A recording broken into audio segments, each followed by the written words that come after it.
할렐루야. 귀한 찬양 감사합니다. 추석 연휴로 다들 바빴을 텐데 찬양 준비하느라 고생 많이 하셨습니다. 오늘은 9월의 마지막 주일입니다. 이번 주일부터 금요일부터 10월달이 시작이 되는데요. 하나님의 은혜와 우리 주 예수 그리스도의 평강이 오늘 9월의 마지막 주일을 맞이한 우리 하나님 앞에 신령과 진정으로 감사와 찬양으로 예배하는 우리 태연의 성도들과 또 이 시간 함께 예배하는 모든 주의 백성들 가운데 가득하시기를 주님의 이름으로 축원합니다. 다들 동의하시겠지만 세월이 정말 빠르다는 것을 저는 요즘에 느끼고 있어요. 코로나로 답답했던 2021년도 이제 얼마 남지 않았습니다. 이제 열매를 준비하고 또 한 해를 마무리해야 되는 그런 시기가 가까이 오고 있습니다. 바라기는 잘 준비하고 열매를 잘 하나님 앞에 올려드려서 하나님 보실 때 착하고 충성된 종의 삶을 살아가는 저와 여러분들이 되시기를 간절히 바랍니다. 저는 오늘 본 말씀을 중심으로 내일의 약속이라는 제목으로 함께 은혜를 나누겠습니다. 여러분 한번 질문을 해볼 테니까 한번 대답을 해보세요. 인생을 살아보니까 우리 인생살이가 쉽습니까? 어렵습니까? 쉽다는 대답은 한 번도 안 하시는 것 같아요. 저 역시 그렇습니다. 정말 인생을 사는 것은 정말 어려운 것 같아요. 그런데 여러분, 시험 문제를 볼 때 미리 해답을 안다면 그 시험이 어려울까요? 쉬울까요? 쉽죠. 우리 인생의 해답을 우리가 모르기 때문에 우리 인생이 어렵고 힘들게 느껴지는 겁니다. 그래서 우리 인생이 힘들고 어려워지는 원인을 불확실성이라고 얘기할 수 있습니다. 알 수 없는 거예요. 알 수 없는 게 인생인 거죠. 어쩌면 이 말은 내가 할 수 있는 일이 하나도 없다는 의미이기도 합니다. 사람들은 내일 어떤 일이 일어날지 잘 모르기 때문에 불안해하고 두려워합니다. 당연한 말이지만 만일 내게 어떤 일이 내일 언제 몇 시에 몇 분에 일어날 줄 안다면 미리 대비하고 잘 대처할 수 있겠죠. 아무리 힘들고 어려운 일이라고 해도 그것을 극복할 수 있을 것입니다. 하지만 무슨 일이 일어날지 우리는 한 치 앞도 모르는 거예요. 어느 정도 예측은 할 수 있어요. 지금까지의 통계나 이런 자료들 통해서. 하지만 그렇게 예측해도 그대로 되지 않습니다. 우리나라가 IMF가 시작될 때에 누가 예측한 사람이 있었어요? 없었죠. 그래서 그때 떵떵거리고 살았잖아요. 마음껏 먹을 거 먹고 샴페인 일찍 터뜨렸다는 얘기도 있었고, 그런데 기업들마다 엄청나게 공격적인 투자를 하면서 은행에서 빚을 끌어다 썼습니다. 지금 은행 이자는 이자도 아니죠.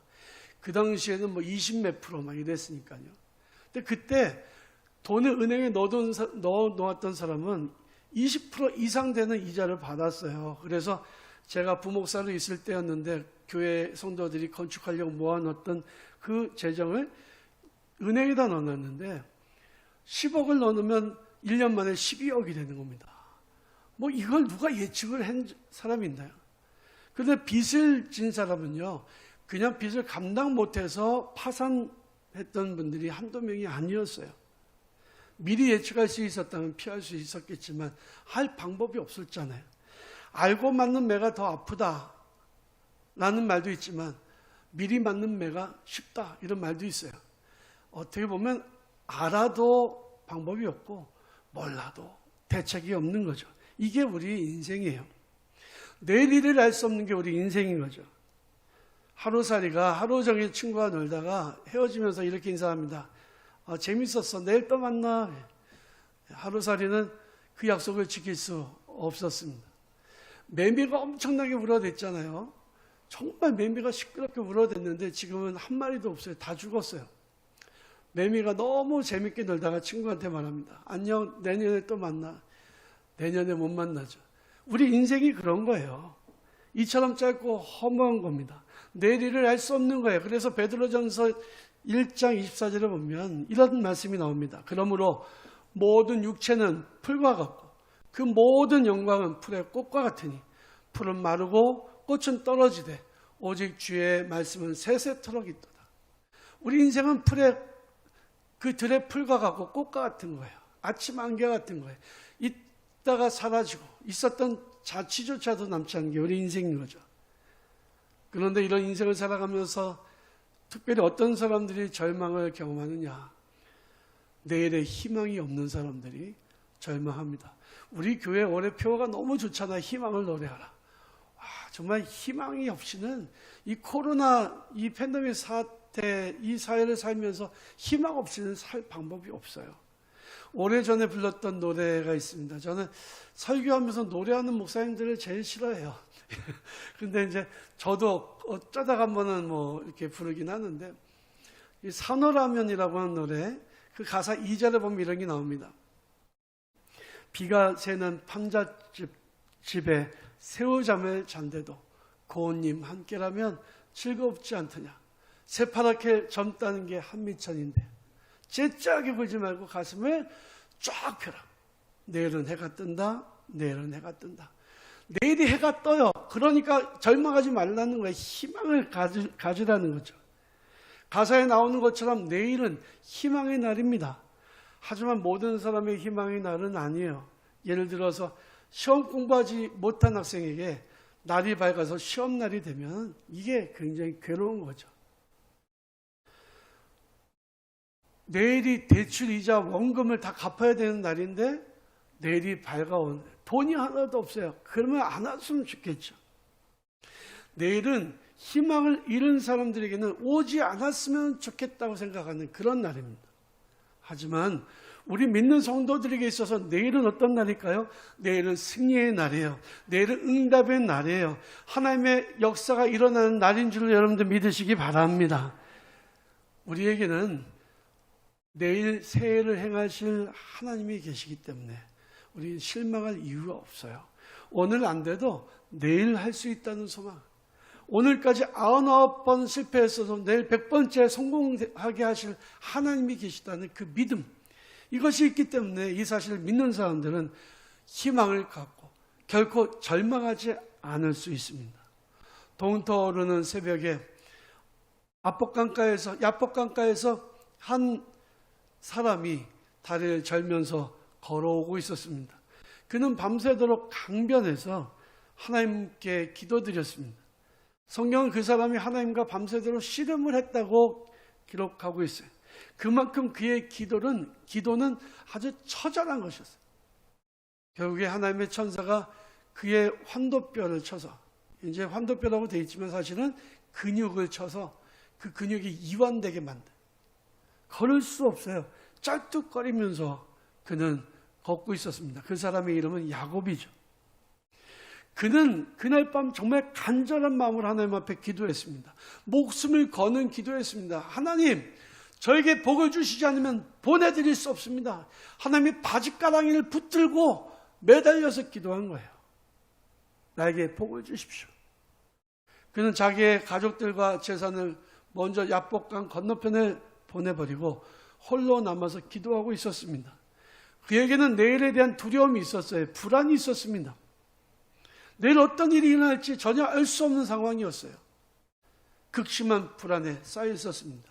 형이 자기 집에서 기른 사병 400명을 데리고 자기를 잡아 죽이려고 온다는 소문이 들려왔습니다. 그는 하나님께 분명한 약속을 원했습니다. 하나님, 내일 저를 도와주십시오. 저에게 복을 내려주십시오. 전쟁과 같은 기도를 통해 하나님의 약속을 받아내고, 그리고 그는 길을 걸어가고 있는 거예요. 그는 비록 다리를 절고 있었지만 얼굴은 희망으로 가득 차올랐습니다. 그에게는 하나님의 약속이 있었기 때문에 그래요. 우리에게는 하나님의 약속이 정말로 중요합니다. 오늘 본 말씀은 여호수아 3장의 말씀인데요. 모세의 뒤를 이어서 이스라엘 백성들이 이끌고 가나안 땅에 들어가야 될 사명을 맡은 여호수아 장군과 이스라엘 백성들에 관한 이야기입니다. 그들이 가나안 땅에 들어가는 것은 이제 필수적인 일이에요. 필연적인 일이에요. 약속을 성취하는 일이었어요. 근데 그 전에 먼저 해야 될 일이 있었습니다. 그 일이 바로 요단강을 건너는 일이었죠. 이것은 일종의 테스티머니, 시험이었어요. 이 과정을 거치지 않고는 가나안 땅에 들어갈 수가 없는 거죠. 여호수아는 이스라엘 백성들을 이끌고 바로 요단강을 건너가야 했습니다. 사실 이스라엘 백성들이 가나안 땅에 들어가는 길은 여러 가지가 있었어요. 일단은 요단강의 상류 쪽에 올라가서 그 물이 많지 않은 그 상류는 뭐 워낙에 시냇물이 흐르잖아요. 그 상류 쪽으로 건너가서 밑으로 내려올 수도 있었어요. 하지만 그것은 시간도 많이 걸리고 또 새로운 적들과 마주해야 되는 위험이 있었습니다. 아니면 비가 오지 않는 건기를 택해서 요단강이 강폭이 줄어들거나 유속이 약해졌을 때 건너는 방법도 있었습니다. 제가 이스라엘 성지순례 갔을 때 요단강이 정말 좁았거든요. 그냥 시냇물이었어요. 근데 하나님은 여호수아에게 바로 그때에 백성들 이끌고 요단강을 건너라고 명령하신 거예요. 하나님은 바로 그 시점을 선택하셨습니다. 왜냐하면 하나님이 이스라엘 백성들이 가나안 땅에 들어가기 전에 분명한 하나님의 위대하심을 알게 되기를 원하셨다는 거예요. 하나님이 기적을 그들에게 보여주기를 원하셨다는 거예요.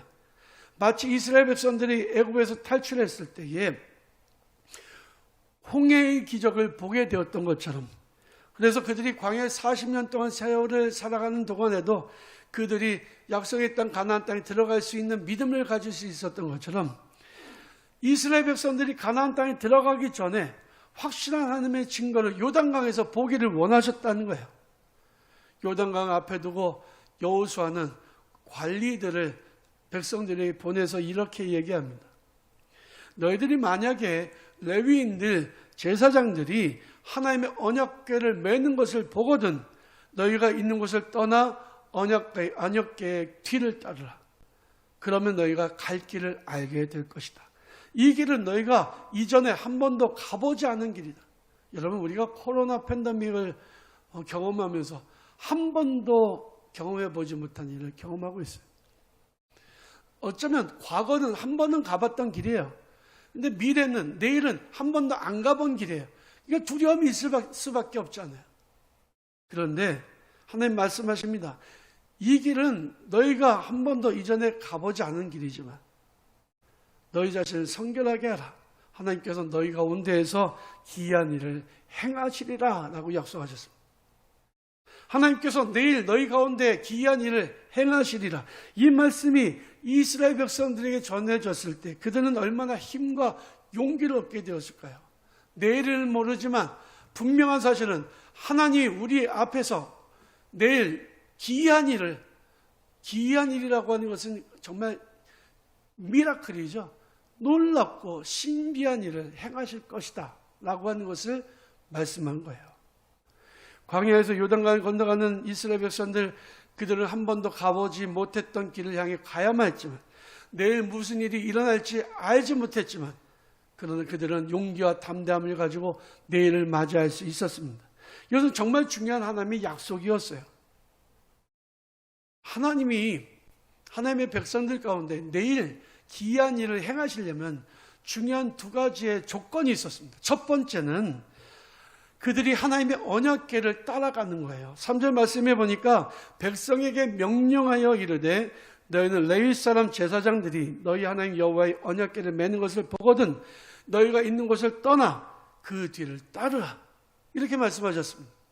우리 인생에 있어서 내일은 우리가 나는 모르지만 그러나 내일 하나님의 위대한 기적이 일어나고 하나님의 기이한 일을 볼 수 있는 그 방법이 있습니다. 그것은 뭐냐면 바로 말씀을 따라 살아가는 거예요. 여러분, 한 달이 되면 우리 정교인 카톡방에 성경 말씀을 이렇게 보내드리잖아요. 한 달 동안 계속 묵상하시라고 보내드리는 건데 또 계속 읽다가 외우시라고 보내드린 건데 얼마나 많이 보신지 모르겠어요. 한 달을 말씀을 시작하는 것은 정말로 중요한 일입니다. 새벽 기도를 할 때 여러분 잠이 덜 깨서 왔든 집에서 온라인 예배 드리든 어쨌든 새벽 기도를 드리게 되면 하게 되는 게 있어요. 기도를 통해서 뭘 합니까? 우리 자신을 성결하게 하죠. 찬송을 통해 하나님 앞에 영광을 올려드리잖아요. 말씀을 들어요. 말씀을 통해서 오늘 내가 어떻게 살아가야 되는지 방향을 잡을 수가 있는 거예요. 이런 걸 하지 않고 하루를 그냥 시작하면요, 내 욕심에 휘말려서 살아가고 세상의 흐름에 휘말려서 살아가게 된다. 제가 요즘에 많은 고민을 하고 있는데 새벽 기도는 온라인으로 하지 말까 뭐 이런 고민을 좀 많이 하고 있어요. 하던 분들도 안 하고 요즘에 아주 추석이라고 마음 놓고 놀더라고요. 여러분, 그러면 안 됩니다. 가정에서 일어나서 일단은 내가 교회는 못 와도 교회 오면 좋고요. 못 와도 가정에서 먼저 그 시간에, 또 아니면 내가 일어나는 시간에 녹화되어 있으니까 켜놓고 하루를 말씀을 시작하는 것은 정말로 중요한 일이에요. 말씀을 따라 살아가는 성도들이 되시기를 바랍니다. 둘째로 너희 자신을 성결하게 하라 그랬습니다. 여러분, 하나님은 어떤 분이세요? 하나님은 거룩하신 분이세요. 하나님 거룩하시기 때문에 뭐라고 말씀하시냐면 내가 거룩하니 너희도 거룩하라고 말씀하셨어요. 우리가 만약에 거룩하지 않는 삶을 살아간다면 하나님 우리 가운데 거하실 수 없습니다. 내일 하나님이 계시지 않는 삶이라면 내일의 삶은 내가 아무리 철저하게 준비하고 맞이한다 할지라도 그 내일의 삶에 내가 어떤 일을 당할지 알 수 없는 거예요. 그래서 너희 자신을 성결하게 하라. 왜? 하나님이 우리와 함께 하시는 아주 중요한 조건이기 때문에 그래요. 여러분, 세상에 살아가면서 우리가 나도 모르게 죄를 저지르고 살잖아요. 내가 실수하고 살고 우리가 죄를 저지르고 살잖아요. 그럼 우리가 밤에 자기 전에 기도해야 되고 새벽에 일어나서 새벽 전화를 통해서 나 자신을 정결하게 하는 거. 뭐 내가 구체적으로 내 죄에 대해서 다 기도하지 못한다 할지라도 예배 드리는 그 시간을 통해서 주의 보혈이 내게 흘러넘쳐. 내가 정말 하나님 앞에 예배자를 바르게 서려고 노력하는 그 자세만으로도 우리 성결의 한 걸음 내딛는 거죠. 사랑하는 성도 여러분, 날마다 자기 자신을 돌아보고 자기 죄와 허물을 주님 앞에 회개함으로 주님의 십자가에서 흘리신 보배로운 피로 말미암아 우리가 정결하게 씻겨지게 되기를 바랍니다. 이스라엘 백성들 결국 자기들이 성결하게 하고 아침에 일어나서 새벽에 일어나서 법궤가 움직이는 것을 보고 따라서 갔습니다. 어떤 일이 벌어졌습니까? 요단강 물이 위에서부터 뚝처럼 쌓여서 요단강이 마른 땅이 되었습니다. 이스라엘 백성들이 그 엄청난 그 요단강 물이 쌓여지는 것을 보고 맨땅으로 건너서 가나안 땅에 들어갔을 때에 그들의 마음이 기쁘지 않았겠습니까? 사랑하는 성도 여러분, 우리는 코로나 팬데믹 사태로 인해서 내일을 알 수 없는 불확실한 삶을 살아가고 있지만, 그런 내일에 대한 염려와 두려움이 있는 것도 사실이지만, 그러나 우리에게는 나를 사랑하시고 나와 함께 하시며 나를 위해 내일 기적을 베풀으신 하나님이 계십니다. 이 사실을 믿으시고 하나님을 신뢰하시고 이렇게 새롭게 맞이하는 10월을 힘차게 진군하셔서 하나님의 기적의 주인공들이 다 되시기를 주님의 이름으로 간절히 축원합니다.